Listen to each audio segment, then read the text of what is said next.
We'll see if this works. I'm outside. Can you hear the wind? Whew. But it's a nice day. It might be the last warm day before cold front moves through, and then I won't be able to reach you outside. I'm also battling Bentley, who thinks that I want to play Frisbee, but I don't. This is Pippi Longstocking, Chapter 4. Pippi goes to school. I cannot imagine how that's going to go. She is not used to that kind of stuff. Of course, Tommy and Annika went to school. Bookmark fell out. Of course, Tommy and Annika went to school. Each morning at 8 o'clock, they trotted off hand in hand, swinging their school bags. At that time, Pippi was usually grooming her horse or dressing Mr. Nielsen in his little suit. Or else she was taking her morning exercises, which meant turning 43 somersaults in a row. Then she would sit down on the kitchen table and, utterly happy, drink a large cup of coffee and eat a piece of bread and cheese. Tommy and Annika always looked longingly toward Villa Villacula as they started off to school. They would much rather have gone to play with Pippi.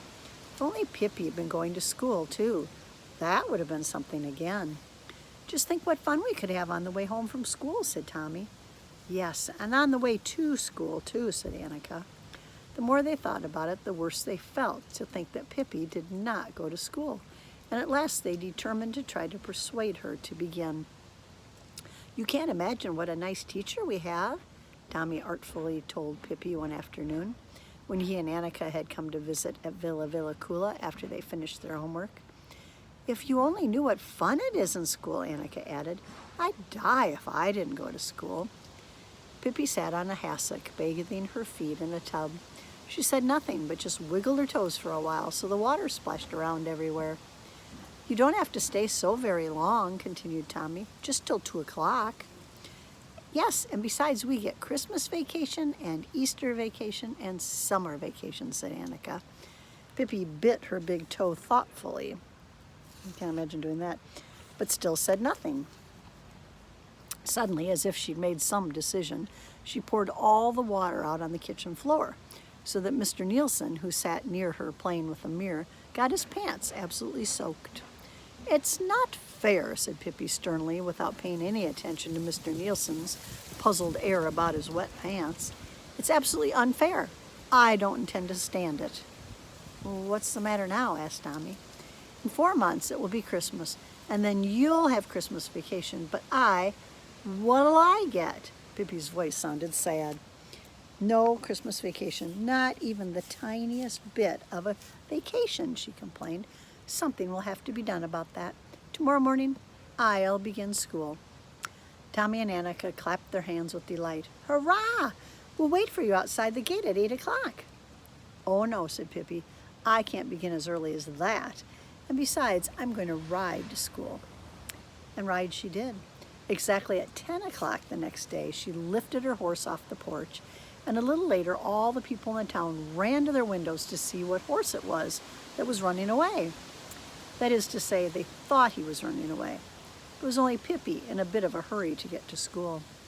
She galloped wildly into the schoolyard, jumped off the horse, tied him to a tree, and burst into the classroom with such a noise and clatter that Tommy and Annika and all their classmates jumped in their seats.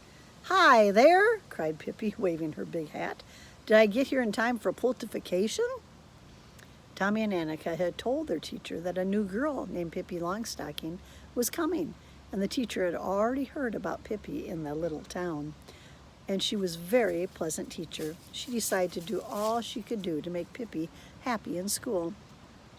Pippi threw herself down on a vacant bench without having been invited to do so, but the teacher paid no attention to her heedless way. She simply said in a friendly voice, Welcome to school, little Pippi. I hope that you'll enjoy yourself here and learn a great deal. Yes, and I hope I'll get some Christmas vacation, said Pippi.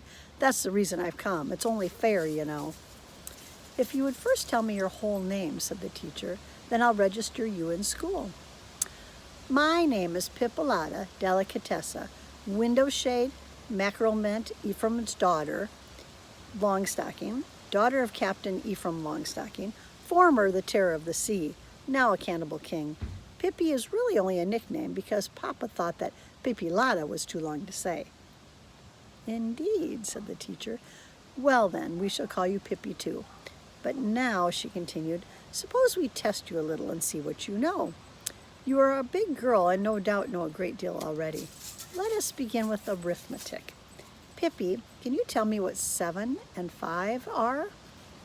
Pippi, astonished and dismayed, looked at her and said, well, if you don't know that yourself, you needn't think I'm going to tell you.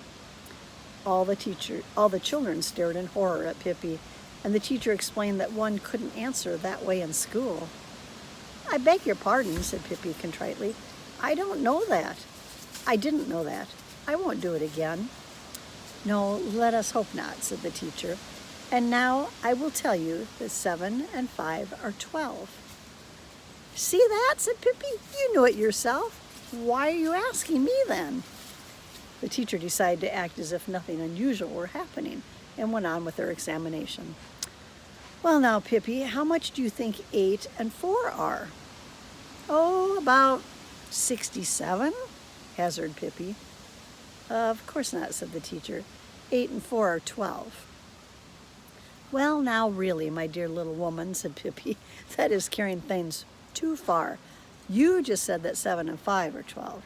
There should be some rhyme and reason to things, even in school. Furthermore, if you're so childishly interested in that foolishness, why don't you sit down in a corner by yourself and do arithmetic, and leave us alone so we can play tag? The teacher decided there was no point in trying to teach Pippi any more arithmetic. She began to ask the other children the arithmetic questions. Can Tommy answer this one? She asked. If Lisa has 7 apples and Axel has 9 apples, how many apples do they have together? Yes, you tell, Tommy, Pippi interrupted, and tell me too. If Lisa gets a stomachache and Axel gets more stomachache, whose fault is it? And where did they get a hold of the apples in the first place? The teacher tried to pretend she hadn't heard and turned to Annika. Now, Annika, here's an example for you.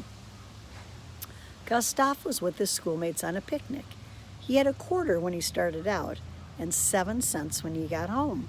How much did he spend? Yes, indeed, said Pippi, and I also want to know why he was so extravagant, and if it was pop he bought, and if he washed his ears properly before he left home. The teacher decided to give up arithmetic altogether. She thought maybe Pippi would prefer to learn to read. So she took out a pretty little card with a picture of an ibex on it. Ibex. In front of the ibex's nose was the letter I. Now, Pippi, she said briskly, you'll see something jolly. You'll see an ibex. And the letter in front of this ibex is called I.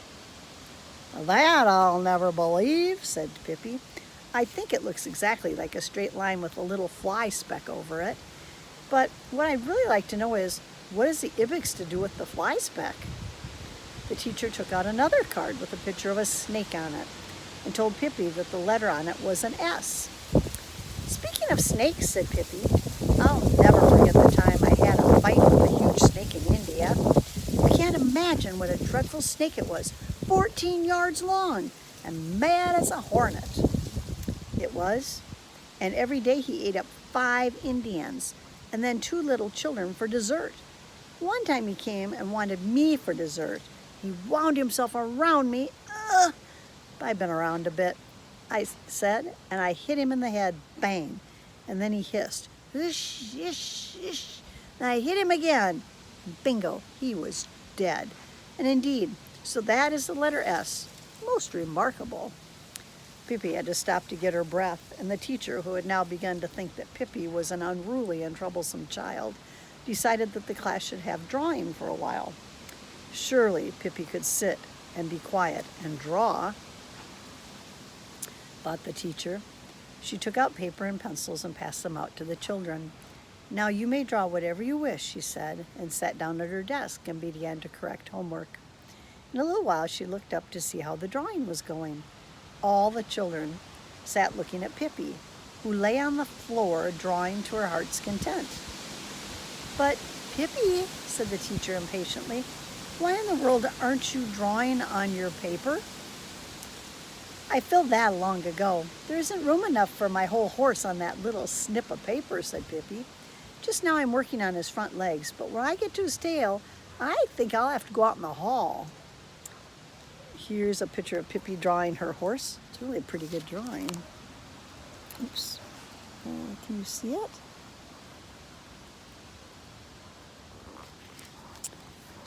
The teacher thought hard for a while. Suppose we sing a little song, she suggested. All the children stood by their seats except Pippi. She stayed where she was on the floor. You go ahead and sing, she said. I'll rest myself a while. Too much learning breaks even the healthiest. But now the teacher's patience came to an end. She told all the children to go out into the yard so she could talk to Pippi alone. When the teacher and Pippi were alone, Pippi got up and walked to the desk. Do you know what, she said? It was awfully jolly to come to school and find out what it was like. I don't think I care about going to school anymore. Christmas vacation or no Christmas vacation. There's altogether too many apples and ibixes and snakes and things like that. Makes me dizzy in the head. I hope that you, teacher, won't be sorry. But the teacher said she certainly was sorry. Most of all because Pippi wouldn't behave decently, and that any girl who acted as badly as Pippi did wouldn't be allowed to go to school, even if she wanted to ever so badly. Have I behaved badly? Asked Pippi, much astonished. Goodness, I didn't know that, she added, and looked very sad. And nobody could look as sad as Pippi when she was sad. She stood silent for a while, and then she said in a trembling voice, You understand, teacher, don't you? That when you have a mother who's an angel, and a father who's a cannibal king, and when you've sailed the ocean your whole life, you just don't know how to behave in school with all those apples and ibixes. Then the teacher said she understood and didn't feel annoyed with Pippi any longer, and maybe Pippi could come back to school when she was a little older. Pippi positively beamed with delight.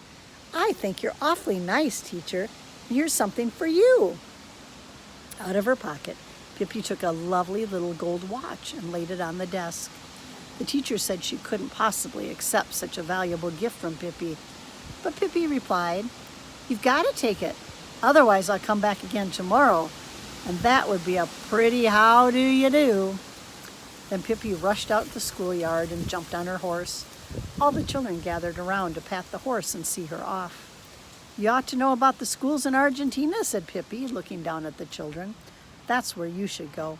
Easter vacation begins 3 days after Christmas vacation ends.